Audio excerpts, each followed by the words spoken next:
یہ ایک ہی درخت ہے۔ یہ دنیا کا سب سے بڑا کاجو کا درخت ہے جو تقریباً 8500 مربع میٹر کے رقبے پر پھیلا ہوا ہے۔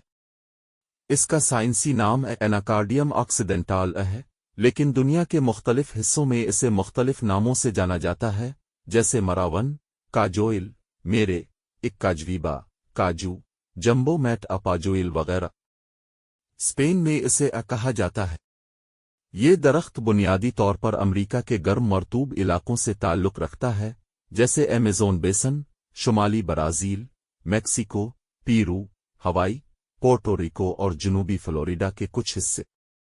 تاہم، دنیا کا سب سے بڑا کاجو کا درخت شمال مشرقی برازیل میں واقع ہے۔ یہ درخت 1888 میں لگایا گیا اور پیرنگی ساحل پر موجود ہے۔ 1994 میں اسے Guinness book of world records میں شامل کیا گیا اور اس کا گھیراؤ 500 میٹر ہے۔ آج یہ درخت تقریباً 8500 مربع میٹر کے رقبے پر پھیل چکا ہے۔ اس کی غیر معمولی نشوونما کی وجہ ایک جینیاتی انحراف ہے، جس کے باعث اس کی شاخیں اتنی لمبی اور بھاری ہو جاتی ہیں کہ زمین پر جھک جاتی ہیں اور پھر زمین کو چھونے پر نئی جڑیں پیدا کر لیتی ہیں۔